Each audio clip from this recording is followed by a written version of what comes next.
Welcome to Murders and Minivans, where the coffee is cold, the kids are wild, and the crimes are absolutely unhinged. I'm Stephanie. And I'm Tali. Let's talk murders, motherhood, and why we trust absolutely no one.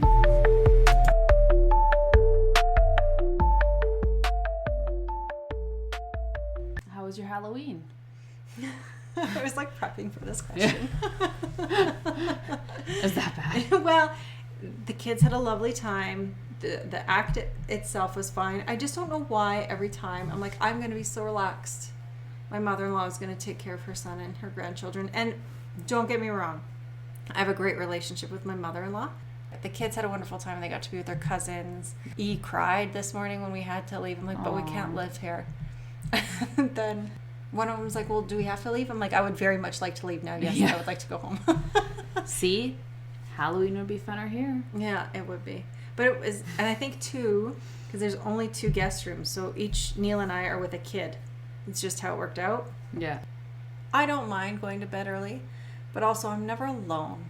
Yeah. When you're there. So I have to like leave the house, and I'm like, well, I don't want to leave the house. I just want to close the door. So I feel like I got a lot of sleep, but then it's not your bed, and they were old beds. No, it's different. I hate sleeping in not my bed. I don't like it. No. Even hotels, it doesn't matter. Never as good as sleep. I'm going to Rose is having a girls' night on Friday, and she's in Okotoks, so I there's no way I can drive home or get Ryan to pick me up. There's no way. And she's like, "Oh, you can share a bed with Jenny," and I'm like, "You hate that? No, I need my own bed." And I'm just like, I'm pre-tired because I know I'm going to be tired on Saturday from not sleeping in my own bed. Okay. It'll be fun. I'm like pre-stressed for you too. Yeah. Not to be in your own bed. That's tricky. I love my bed. Mm-hmm. And I love home. Yeah, I agree. I like my stuff. I like the energy in my house. Like I got home, I'm like, oh, thank God. I think we talk a lot about being productive in your downtime, but I just sat in silence in my living room. It's so nice. Yeah, I had an espresso, and I'm just like, everyone be quiet. Yeah, everybody get lower away your from me. voices. Yeah. And E is like, can I read to you? Like, if you lower your volume, because I'm enjoying this quiet time. I was very short with the kids today because they were both just like very whiny and annoying. Yeah, mine don't get fighty, but I think it was all the sugar. Probably. Because I kind of just, like the first day after I let it go free for all, because I want them to learn, if you eat 4 of those, you're not going to feel good. 4? Well, I wasn't. I don't know what they had. My kids ate like 17. I didn't count, and I'm like, we are in a vehicle together. I don't want you getting sick. Yeah. Listen to your body. I'm listening to my body, Mom. I'm sure you are. Yeah, no, they did not. But it was the year of full-size candy bars. Did you get that too here? No, we got 3 houses gave us full-size candy bars, yours being one of them. Mm-hmm. This was the year of pop. Yeah. E got 4 cans. And she has never drank a full can of pop before. She lost her marbles. Oh, yeah, she likes pop, so that's fine. But we almost have too much. Mm-hmm. So I actually was going to ask you, but I know the answer now. If you didn't get enough pop, I was like, maybe S will like it. Yeah, S would probably like it. We have so much pop, and I'm like, there's no way we're gonna drink this. But because then E and S will drink half a can, and then we'll just leave it to go flat. Yeah, it's so gross. Yeah, E's like, I'll still drink it. I'm sure you will, child of mine. Mm-hmm. But let's just let it go, honey. Oh. And every time, I think she's going through a growth spurt, so she's extra clumsy. Yeah. So she knocked down so many things on this trip, it was actually shocking. I couldn't even have a glass of water, and she'd accidentally knock my elbow and then water all over my front. It happened today at Subway. I just sat there. I'm like, I just can't have nice things. It was horrible. Neil just looked at me, because there is a comedian, I think, Louis C.K. He does a parenting bit, one of his earlier sets. Yeah. And it's about his sister came over, and she has a son, and he had all daughters. Mm-hmm. Boys will mess with you to your face. Her son came over and put a handful of sand in her glass of wine. And the joke was, she never gets to have a nice thing. This was all she had left in the world, was a single glass of wine, and he put sand in it. I'm like, rightfully so, yes. And then he was saying that his daughters will play mind games, and sometimes they'll last for 10 years, and then the bomb will just drop. Like, saying things about him aging, and be like, you should know this by now, Dad. Should I? It sounds relatable. I feel like girls do that. There's a different kind, yeah. Yeah, E really flip-flops whether or not she loves or hates me, depending on what I'm asking her to do. Yeah, sounds about right. P has been doing this thing, and it makes me extra feel like shit. I got mad at them today in the car, and it was just like one of those, like, it's like a comedy bit. Yeah. Both of them were whining at the same time, and they're like asking me for things, and I was very obviously in the process of trying to get these things to them, and I was like, oh my god, everybody stop it! I know, I had to say everybody needs to shh. Yeah. Like I will. Mm-hmm. I got loud, and then Brian was like looking at me from the driver's side, and then so anyways, long story short, P was like, Mommy, I love you. Yeah, you will. When she's pushed me too far, she'll throw in an I love you just to soften the blow. Totally. And it works, because then I feel like shit. I'm like, okay, like, sorry for getting mad, but like, Jesus Christ, like, you guys, and I expect too much from them as little people. But it's funny because when Brian is in the passenger and I'm driving, he gets so overwhelmed. I know, but they get, I would say, definitely significantly less requests. No, my kids will request things from everyone. Oh, whoever it is. No, I feel like Daddy gets less demands of his time. No, so he'll get frustrated, and I'm like, now you know.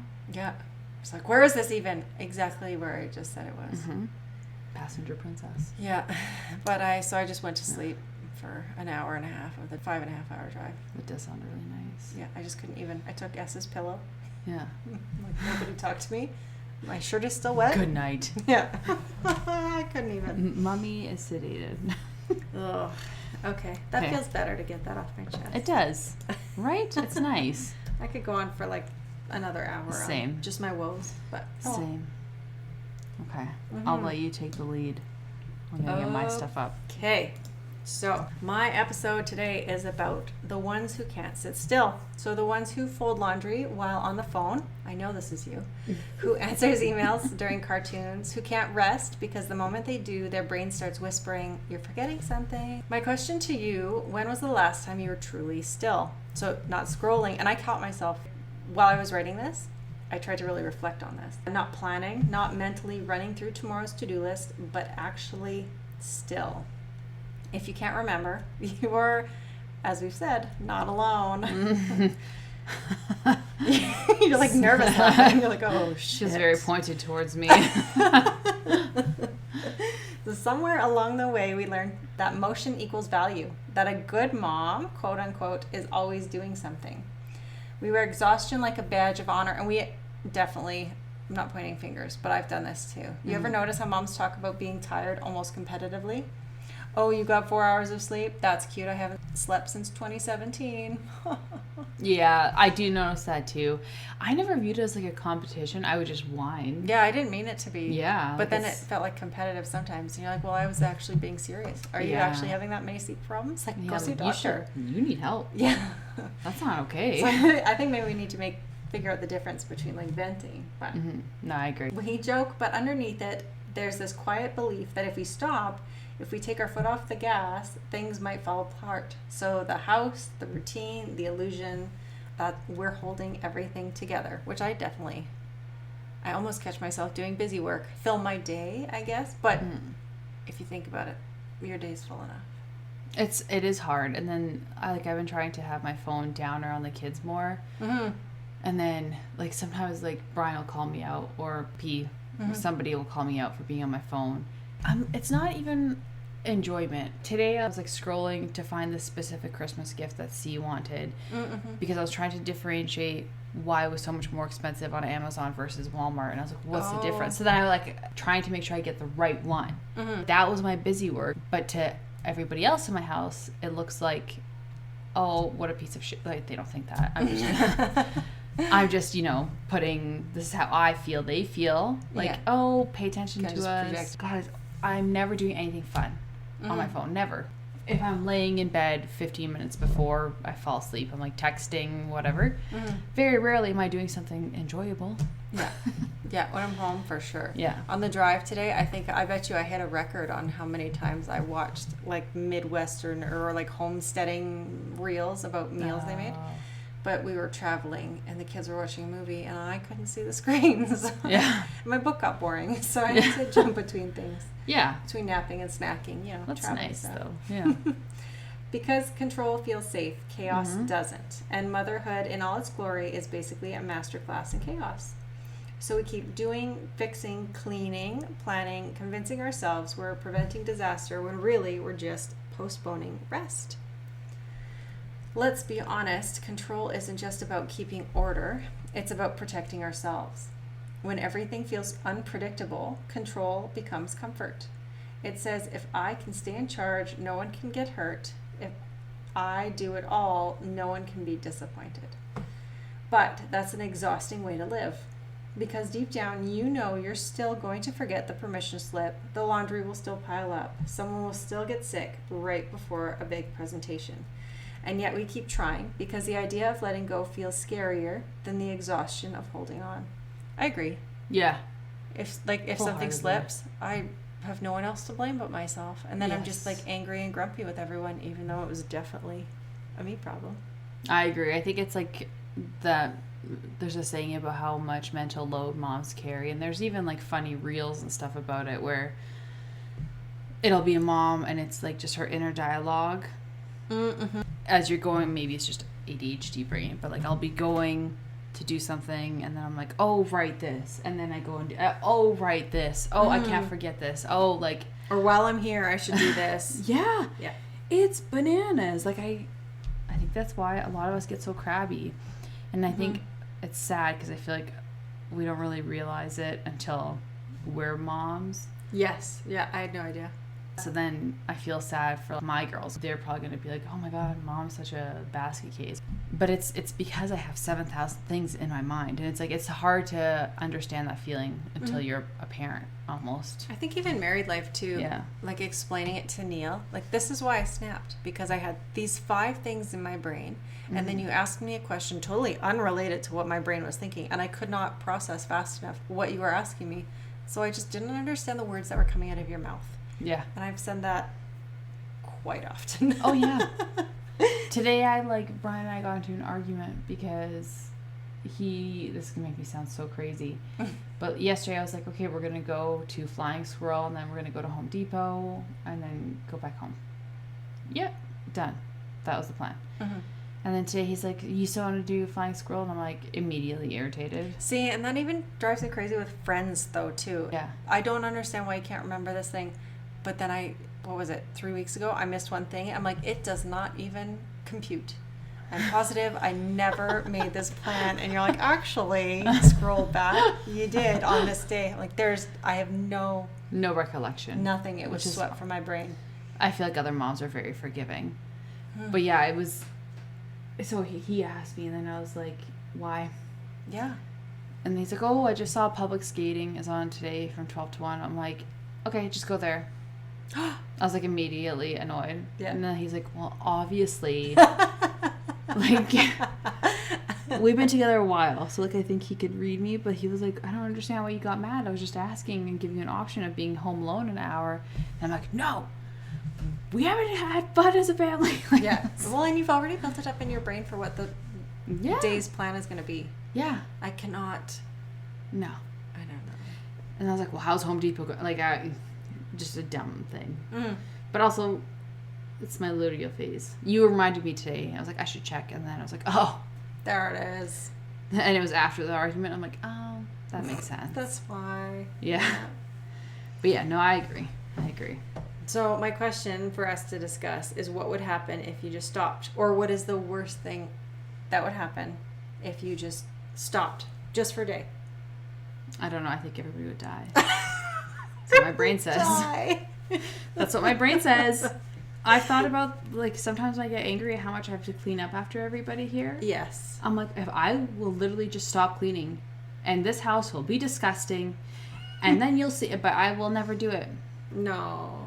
Like, it's all talk. When she was under a year, I think. I left Neil with the kids home alone. I took another yoga teacher training. Is kind of similar to like massage therapy, where you should take it so many credits to maintain. It's not as highly regulated, obviously, because it's yoga teaching. But massage therapy and all those things that are more physical, more tangible, are more rigid in their rules. So I went and I took a weekend class away from Neil and the kids, and I was like, they'll all be alive. Yes. At the end of the weekend.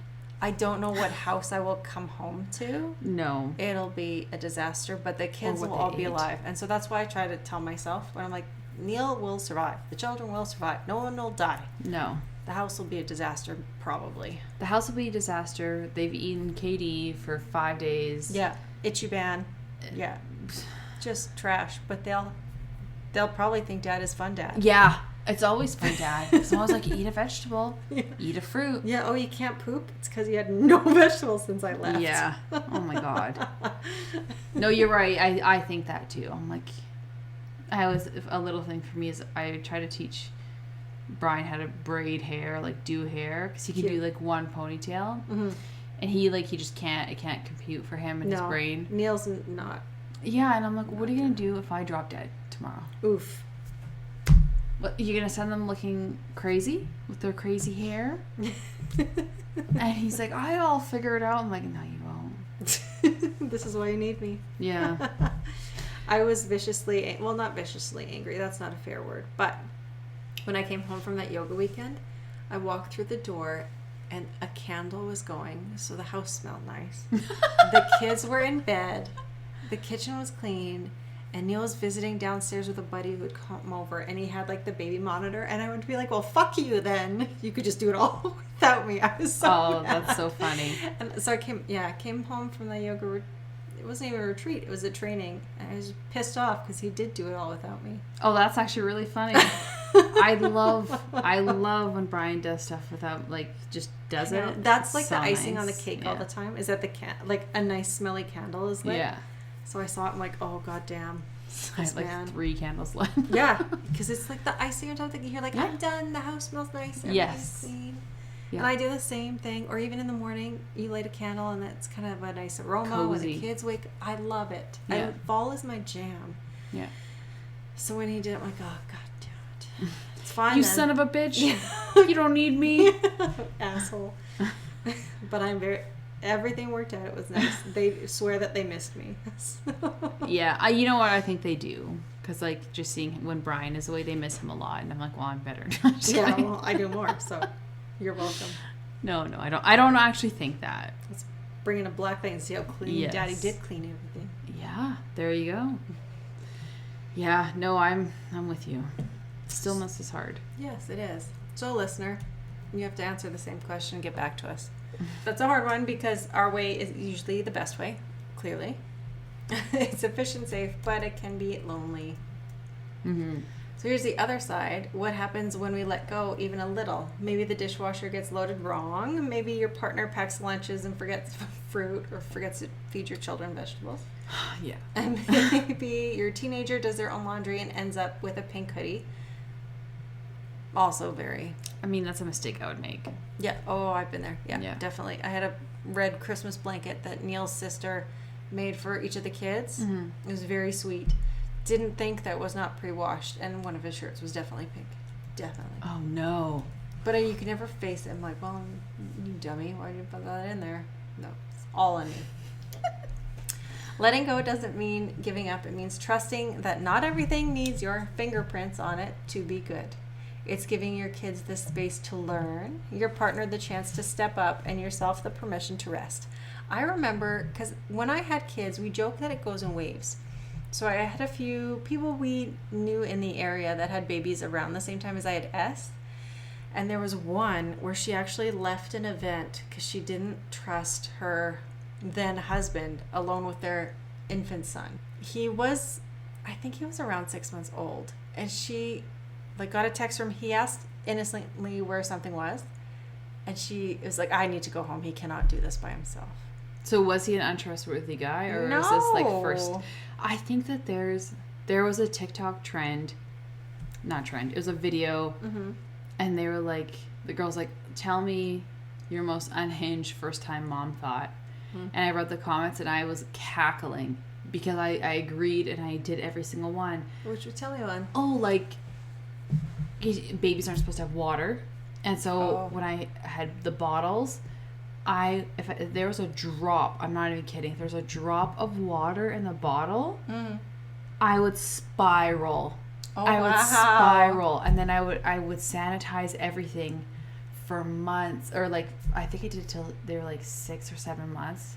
My doctor was like, it's okay, like it's really not a big deal, like it's a generalization. And I was like, no.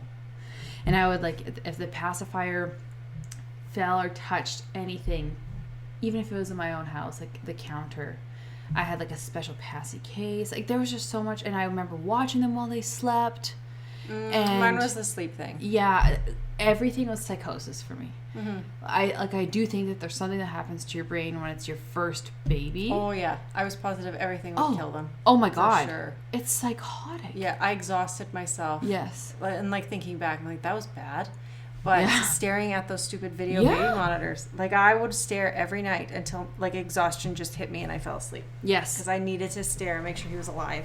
Yeah. And the first night, S slept through the night for 8 hours. I ran to his room because I was sure he was dead. Yeah. Oh, yeah. 100%. He was like, what's going on over there? I'm like, I thought he was dead for sure. Like, I went and I stared at him over his crib till he breathed. No one will ever understand unless you're a first-time mom. Like, it's a special kind of... So I hold a lot of space for first-time parents. Yes. And, like I mentioned before, Brian will sometimes get frustrated with other first-time parents. I'm like, do you not remember the, like, sheer psychosis? Crazy? Yeah. Like, we did crazy shit, and I did crazier shit. But yeah, like, the water thing, I remember that was insane. And it's funny, because generationally it changes, and my stepmom was like, we used to, like, babies need water. And it was, like, very hot when I had P in June. And she's like, no, she needs water, she's going to dehydrate. And I was like, you don't know anything. Yeah, no, you're right. Yeah, you almost discount, because I didn't have, it's not that I didn't have that, but you just always think you know best, too.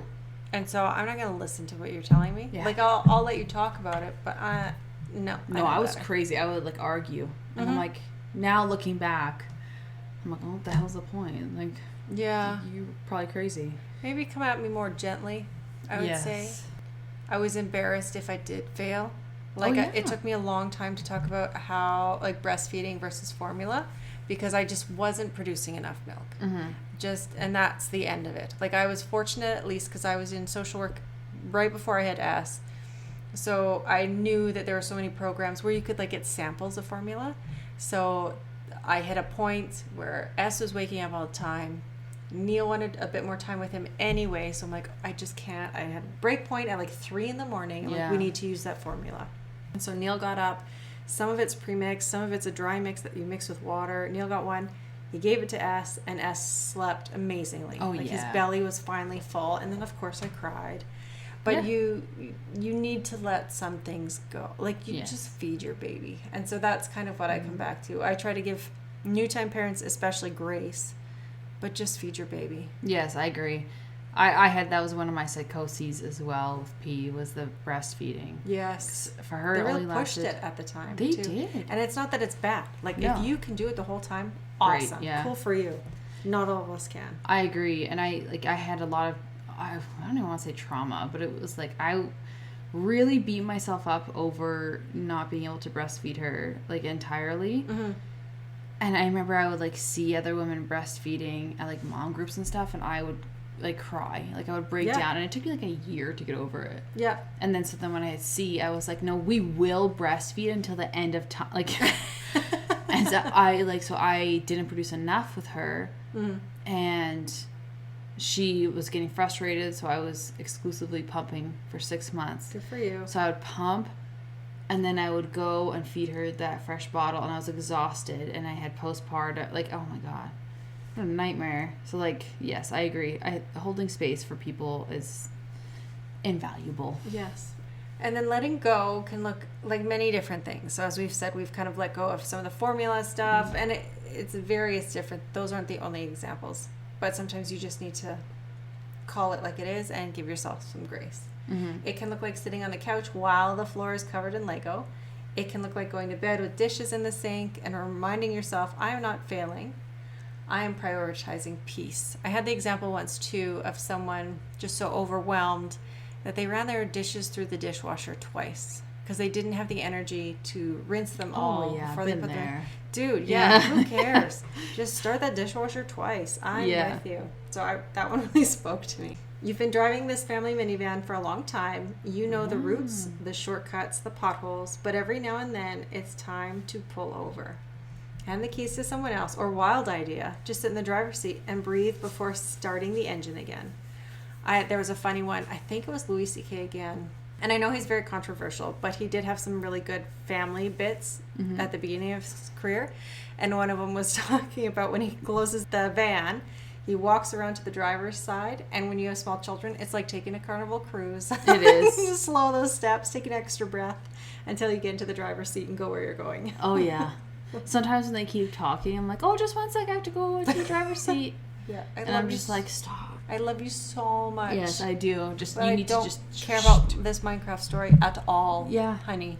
Just please shut up. Do you remember this time? Probably. I Yeah. lived it. Yeah. Oh, yeah. Oh, just one second, honey. Tell me when I get in the seat. Oh, Jesus Christ. Yeah. It's so bad.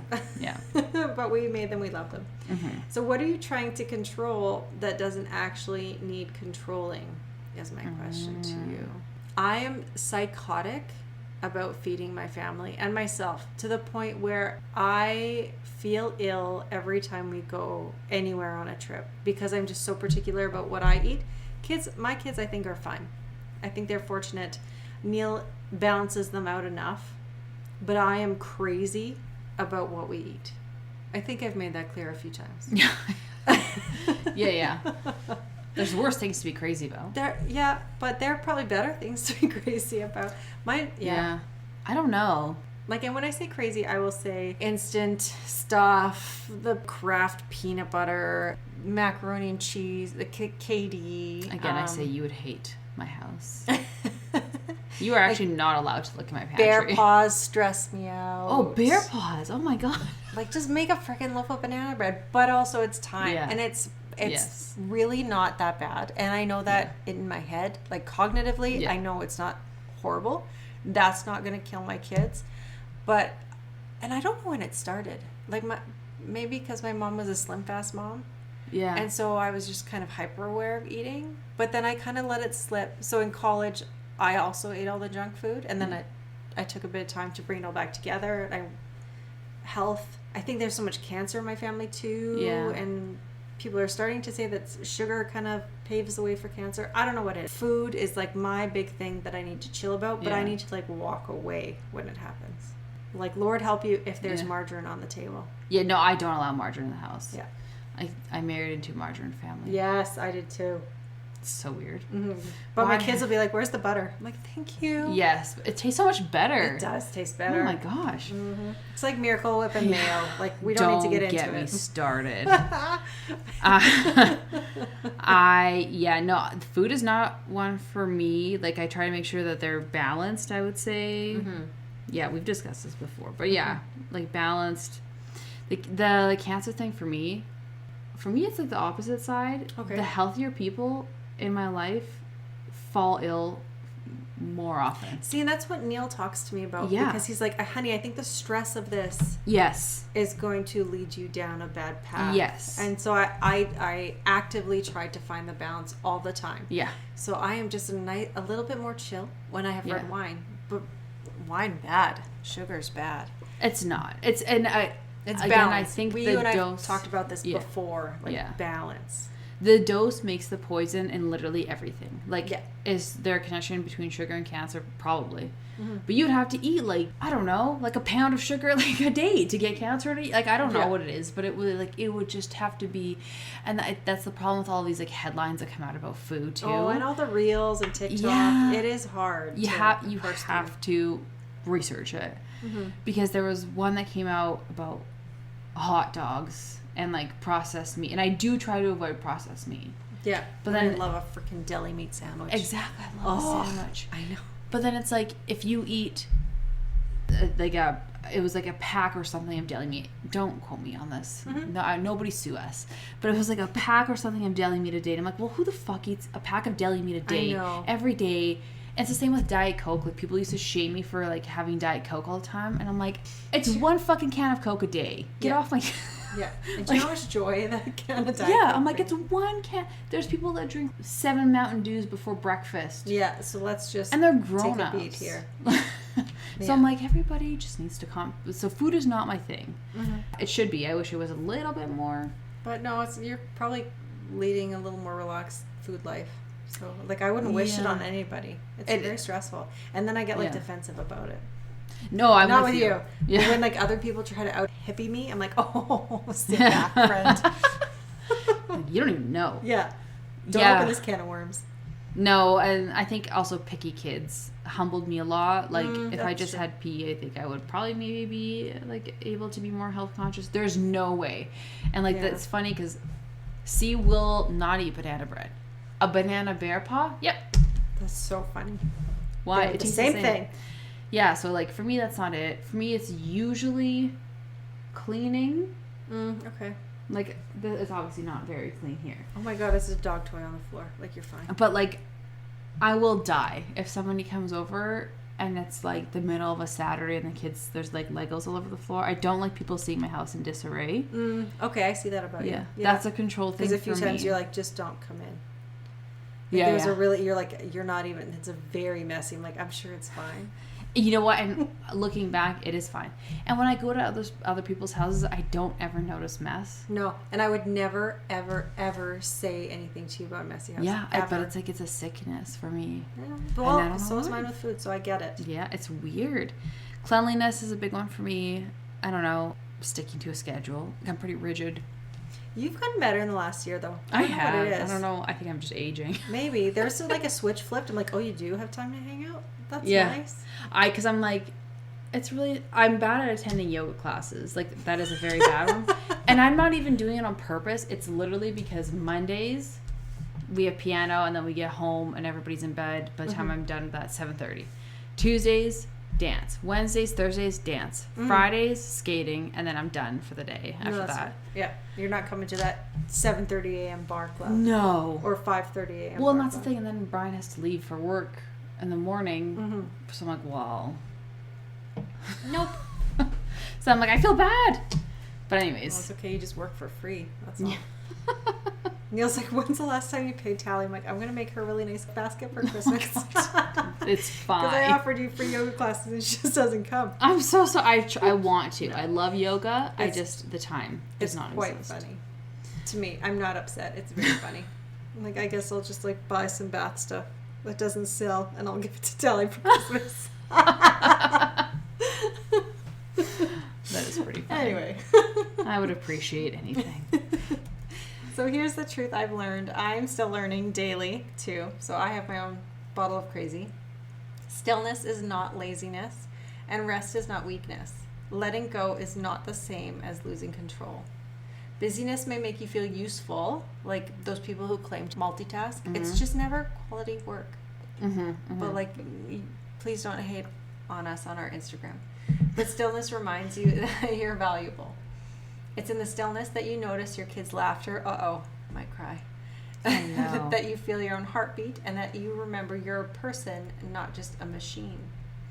Rest isn't just a break, it's a reset. When you reset, your brain processes emotion, your body repairs itself, and your creativity comes back online. So you make better decisions, you parent with more patience, and you reconnect with who you are beneath the noise. Rest strengthens relationships because you show up calmer and more grounded. It's not an indulgence, it's investment. So maybe today you don't have to fix it all. Maybe it's enough to just be. The car doesn't need to move to have purpose. Sometimes being parked is exactly what it needs. You're good with the metaphors. And thank you. Those were really good. Well, excellent points. I will say, for this case specifically, closure needs to probably be had here for these parents to... Maybe we should talk to them. Or we can't. No, this is a sad one. Oh, no. Yeah. You know, I got the hunch from your notes. Yeah. I'm like, oh, no. Yeah. This could be heavy. She says, what is wrong with you? Yes, that was my response. Well, and this one is local. I'm sure it is. I'm sure I've never heard of it before either. Oh, well, and I was surprised because I talked Why? about this with Brian. And again, this is probably just how my world is. So this case is about Ryan Shtuka. Does not ring a bell. Okay.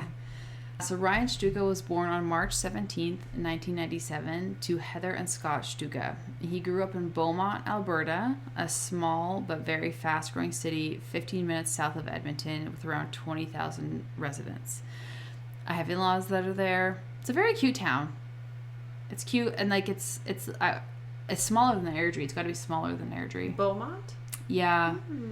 Kind of by Nisku. Yes, okay. I think you've talked about its smallness before, haven't we? It's very cute. Like, it's kind of like my ideal area. I'm never going to move there. No, you're stuck with me now. Yeah, but it's got grocery stores, basically, in a way to describe it. It's got the big grocery stores, close enough to Edmonton that, like, if you need to go to Costco or something else that the big city has, that's where you go. Talked about Beaumont before? Yeah, it's very cute. It's a very cute town. It's the one you don't speed through. Didn't we talk about this one already? No. Oh, okay. There might be another one that was from Beaumont. I don't know.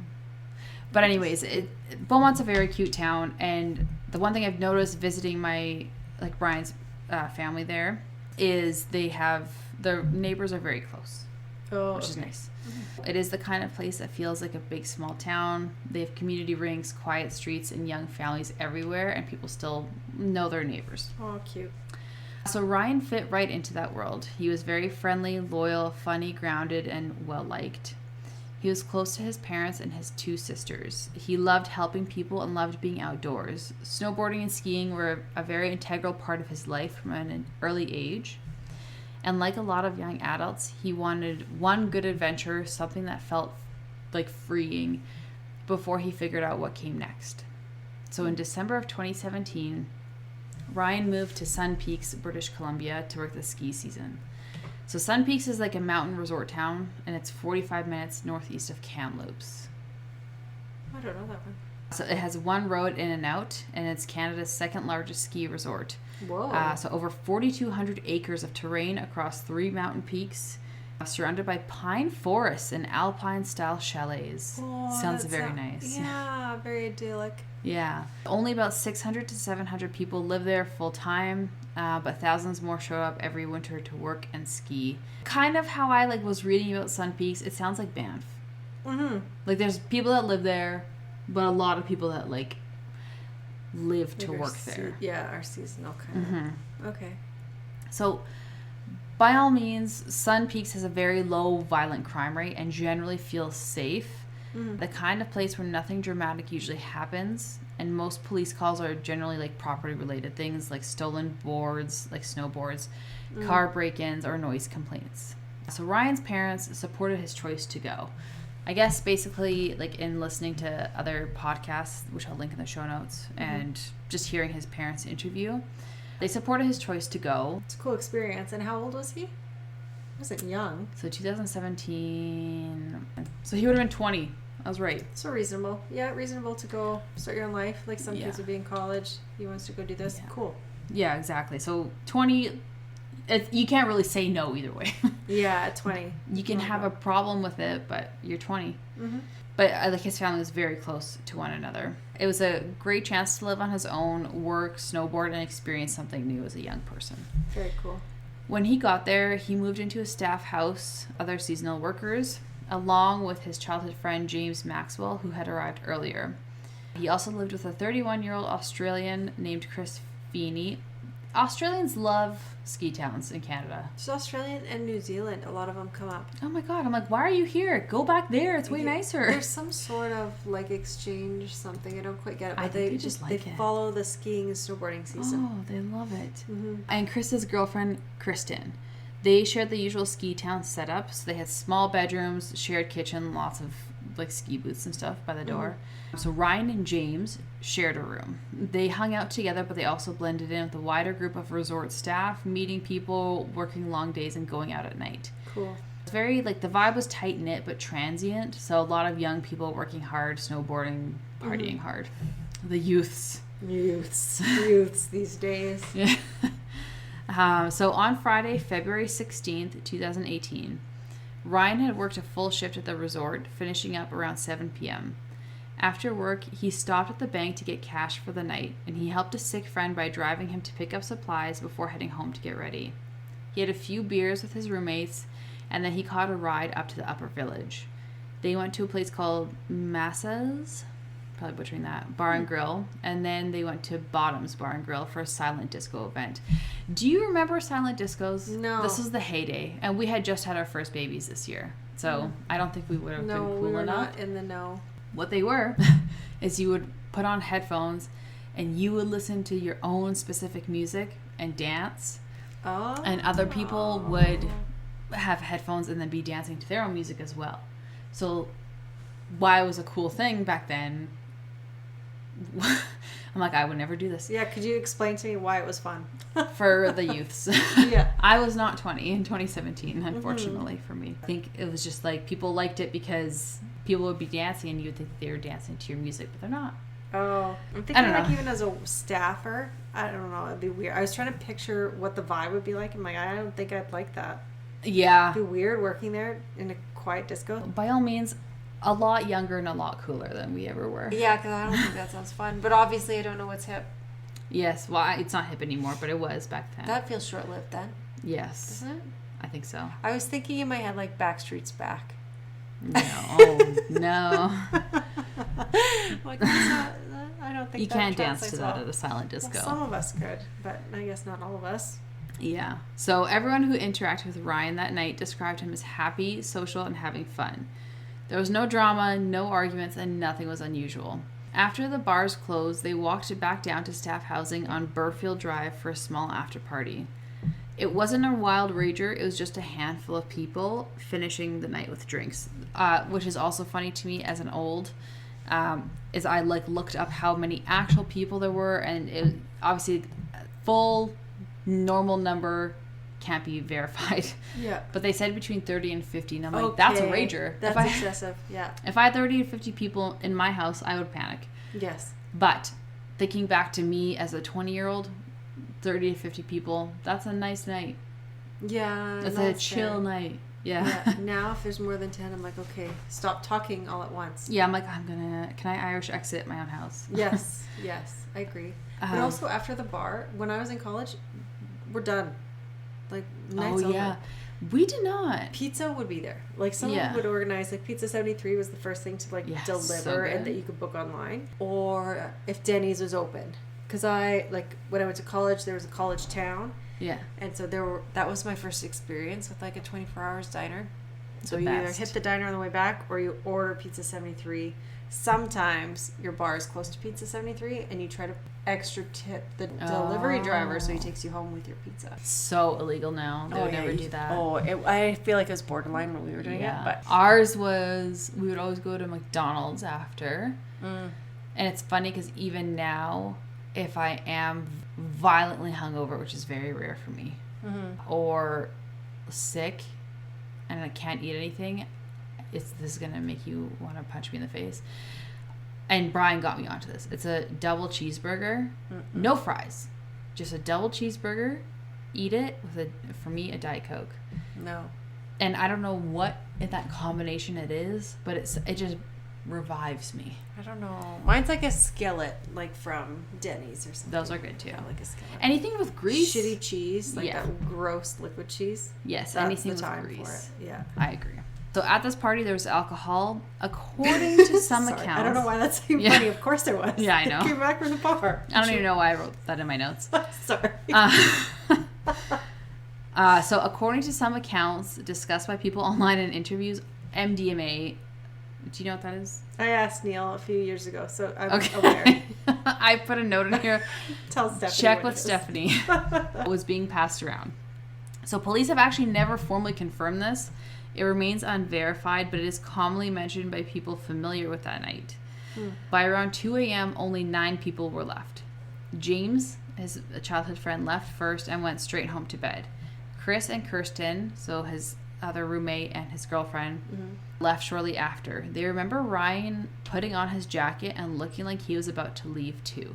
They assumed that he would follow right behind them, but they didn't wait. Another note, and this was discussed in another podcast too, is this is an interesting note to me, is because in my 20s, even now, I don't go out to a club or bar, but I would never leave without like the people that I came with. But I think that's like a girl rule. And I think it's different for boys or men, I guess. I'm torn. Yeah. Because if she's leaving with her boyfriend and they're drunk, it's going to be drunk sex. So hell yes, I would leave other people. Yeah. But as long as you would always ensure that they had a safe way to get home. That's true. So, yeah. Yes, I would leave without everyone in our party, but I would have to make sure that they had a way home. Yeah. Safely. I think they're all walking. So I'm like, well, but, and again, I don't know.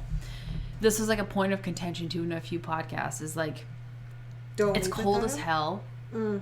And like, even just picturing here, like it's down to like minus 30. And if you're like, yeah, I'm right behind you, I would probably turn around, I think, and like check. But if I'm 20 and I just want to get home and I'm drunk, I don't know. No, that's fair. So this is but this is like a point of contention too, and some... Like blaming them for not waiting for him? No, I wouldn't say blaming them. Ryan's mom actually like says that she holds no ill will here. Good, because I'm sure they feel shitty enough anyway. Yes. On their own. Yeah, exactly. So somewhere between 2 and 2:10 a.m., Ryan walked out of that house. His own house was actually only a 5-minute walk away. I'm going to try and include a map in the... Yeah, because I feel like my house is 5 minutes away from your house. Like 1 minute. Yeah, but slow meandering. I don't know. I'm just trying to, in my brain, think of like what a 5-minute walk would be. Sun Peaks allegedly have no sidewalks. It's not a very like super walkable. And so it's like a full dead of winter here. Town. Yeah. Yeah. He never made it home. His bed was untouched by morning, and he actually didn't show up for work, which was immediately alarming. Yeah. It was snowing, and it was dark, and it was around minus 10. There was no street cameras, no lighting, deep snowbanks, and low visibility. He had his phone earlier with him in the night, but there was no outgoing communication from him or his phone after he left the party. Search efforts began very quickly. When his roommates realized that they hadn't come home, they called his parents. Heather and Scott immediately got into their car in Beaumont, and they drove 9 hours through the night. Wow. Because she got notified like 10 p.m. or something that night, like the following night. Yeah. And by the time they arrived, police and volunteers were already searching. Yeah. No, I'm with you. I'd drive through the night. Mm-hmm. Yeah. At around 9 a.m. on February 17th, RCMP search and rescue teams launched a major search that lasted until 7 p.m. It included canine units, drones, snowmobiles, and grid searches between the party house and Ryan's home. They found no footprints, no personal items, no scent. Like, the scent dogs did not detect. They didn't even detect his scent in the house. And I know, like, scent dogs are not ultra reliable, but they're pretty reliable. Yeah, that's crazy. Yeah. So the other problem, but also a good thing, because when I was reading about it, I'm like, oh, that's bad. But I guess, so it had just snowed. Yes. Obviously, there was snow packed down, and there was fresh snow, and there was a lot of it. And so, obviously, people were like, oh, shit, like, you're not going to be able to see anything. But, like, it would have covered up any other footprints or whatever. But it also would have shown if there was footprints coming from an area, like if you were stuck in the woods or something. Yes. It would have... So, it was like a pro and a con. Mm-hmm. So, yeah, so fresh snow likely erased any physical tracks. That's amazing. And so that specific details fueled speculation because typically dogs alert somewhere, even if the scent trail ends outside. Maybe if he was just like, if he only had one drink and he was just standing the whole time. What 20-year-old only has one drink? I don't know. But it's after a bar. It's 2 a.m. Like a bar closes at 2, doesn't it? I don't know. If I'm 35, almost. I'm not staying up. This story ends right here. Yeah. So I don't know. But another important piece. Ryan's phone registered a ping around 3 a.m. from a tower that was covering Sun Peaks. That's roughly an hour after he left the party, but it did not lead police to a location. And after that, the phone never connected again. There's been no banking activity, no social media, and no digital footprint since. Yeah. And, like, the ping throws me because, like, your phone can ping for any reason, but I don't know. Like, the ping was very... I don't know. I'm not a detective. Obviously, this wasn't like a point of contention for me. This was like just something I focused on when researching this case. I'm like, what do you mean it pinged? Yeah, what does it mean it pinged? Like just that Typically, it means like if your phone is on or like you get a message. Okay. So like if you had texted me right now, it would have pinged near a cell tower near our physical location. Okay. But what does that mean? Does that just mean somebody is texting him, or does that mean that he is texting somebody? Like, how does it activate the cell tower? It could have been any sort of notification, but it kind of gave them a closer idea of his location. Okay. Yeah. That he was, at the very least, in Sun Peaks at 3 a.m. So RCMP had searched for several days before suspending the official ground search, saying that the survival in the outdoors at those temperatures was unlikely. Sorry. No, that's okay. They took Heather and Scott aside and said, like, hey, not to, like, rain on your parade here, but it's most likely... He's dead. Yeah, most likely we're not going to find him alive. Yeah. Heather and Scott did not stop searching. They stayed in Sun Peaks for around 3 to 4 months and led daily volunteer searches for the first 5 months. After that, they continued doing monthly searches, including after snowmelt. That was my question. Snowmelt. Yeah. So they had used excavators and bobcats to dig through snowbanks and ravines. More than 300 tips came through Crime Stoppers and RCMP, and a $15,000 reward was offered, but nothing was found. Ooh. In June 2021, RCMP conducted another grid search, the first since 2018, covering both previously searched and new areas, and again, nothing was found. No clothing, no footprints, preserved under ice, no gear, no phone, no trace of him. Obviously, something like this shocked the community. Mm-hmm. Volunteers showed up daily, locals donated food, warm clothing, and search supplies, and the case spread online. There's actually a very active Facebook group called Find Ryan Shtuka. And Still? Oh, yeah. Like, his parents have, like, kept this very active. And sometimes I'll just be scrolling. Well, I'll get to it. Sorry. No, that's okay. I was very surprised. That group has grown to more than 30,000 members. Something unique came out of that group. It's the Green Dinosaur Movement. So when Ryan was young, he had a small green dinosaur toy that he loved, and after he went missing, supporters began leaving little green dinosaur figurines along hiking trails and snowbanks and around Sun Peaks. And people will post them online and share those photos, and they'll mail them to the family and search teams, and it kind of became like a symbol. Aww. A reminder that Ryan is not forgotten. They're even spread internationally, and I think most of them will have like a little tag with like Ryan's information. Aww. Theories about what happened vary. The most accepted possibility is that it was an accident, that Ryan became disoriented, slipped, or fell into deep snow or a hidden area like a tree well. Fresh snow could have covered him, and another theory is a hit and run, so a snowplow or car accident that was concealed. Others believe something happened inside the house, maybe a medical emergency or an accident, and panic led to a cover-up. There's lots of discussions on like Reddit that have suggested the possibility of an MDMA overdose at the party. RCMP say that there's no evidence of foul play, but they also haven't ruled anything out. What complicates every single theory is that there's never been a trace of single piece of physical evidence. And the thing too that I have to say about like the party house, there's no way that many people can keep a secret that big for this long. Somebody is going to talk. Somebody is going to be a bad liar. Somebody is going to come out and say something. There's no way that many people, like, I don't think that anything happened inside the house. I actually have no idea what happened. My only thing, because there is no trace of him, that's the only reason why I'm like, maybe. Because if the crazy drunk cleaned, got all the Lysol wipes out and cleaned everything he touched if he accidentally died. Oh my God, I don't know, but like, that's wouldn't somebody talk? Like, that's the thing. Yeah, maybe. That's why I think it was, I agree, I think it was an accident. Because at this point, it's 2017, it's not the dark ages. Yeah. Like, if he reappeared somewhere, even if it wasn't his phone, it doesn't sound like he was ever trying to run away from anything. Like, he had everything he wanted. So it's not like he would try to, like, disappear without a trace. But then, if it was an accident, wouldn't something be found by now? That's why it's weird too. Like, it's even a weird case. Because there's you always hear those stories of people whether it's drinking or what happens. They try to go home, and they stumble in the snow, and then they die of hypothermia on the way home because it's. But you find them. You find them in the spring, and so that's what I was waiting for the story to conclude and be like, and we found him. The end. No, it was a sad accident. This is a very sad one because, like, I feel so sad for the parents. Yes, but I also feel bad for that couple that left without him. Because I would never blame them, but they probably blame themselves. Survivor's guilt, Of course. Oh, definitely. Yeah. So the Kamloops rural RCMP still classify this as an active missing persons case. No confirmed crime, but there's not a confirmed accident either. So it actually remains one of our country, Canada's, most baffling disappearances. A young man vanishing on a 5-minute walk in a community full of people. No trace of him has ever surfaced.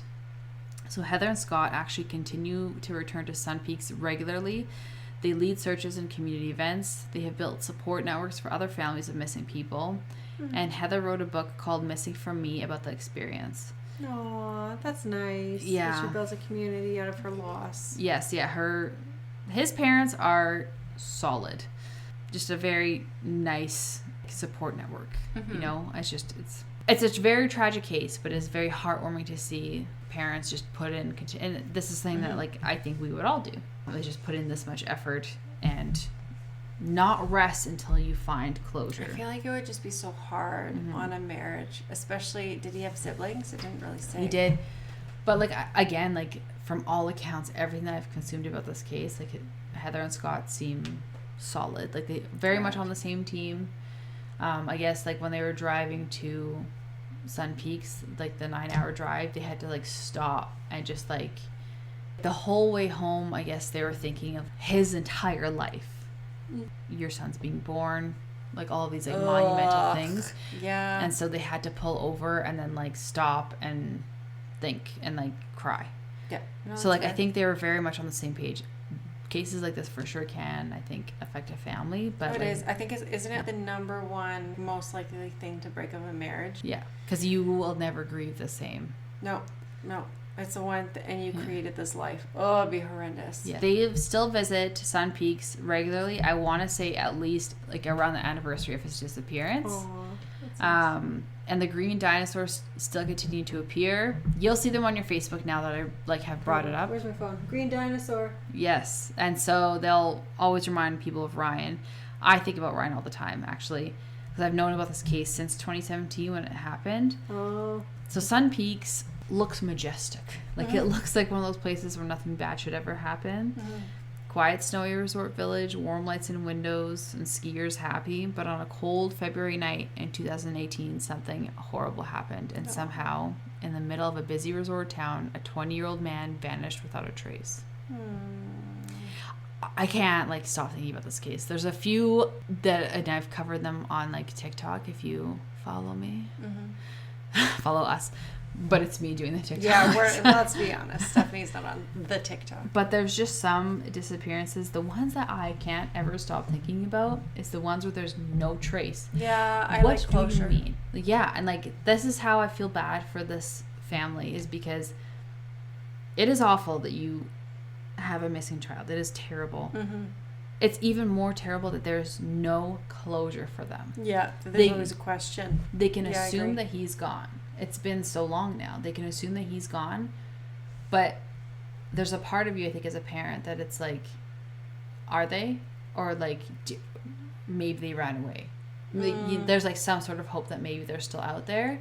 Yeah, but by then they would have married. There'd be certificates. Like there would be some sort of trace. And that's the thing. Like it's so hard to comprehend what could possibly happen. So when I put myself in like the parents' shoes. Oh no, I don't know how. So like even relating this back to like stillness, I don't think that they can experience stillness until they have an answer. No, I agree with you. I don't think you could let yourself relax. No, until there was some closure. Because I agree. When you just sit down, all you'll do is ruminate. It's tricky. 100%.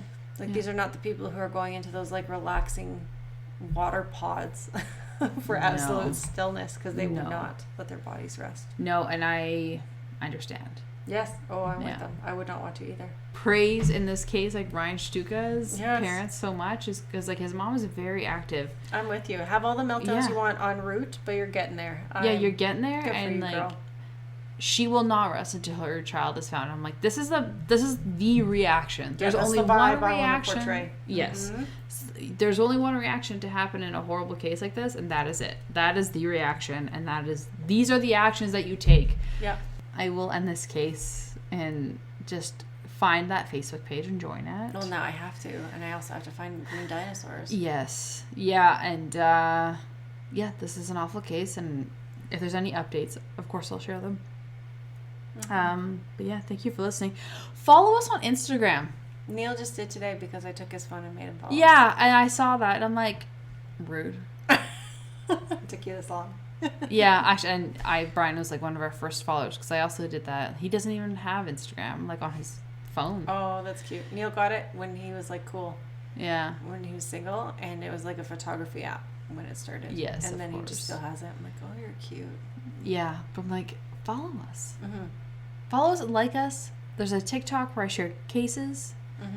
You can find us on there. Me. Yeah, I don't too much. I share a book. You edit. And sometimes the tea I drink. Yeah, and you edit. That's hard work. It's all, yeah. Yeah. But thank you for listening. Thanks. Bye. Bye.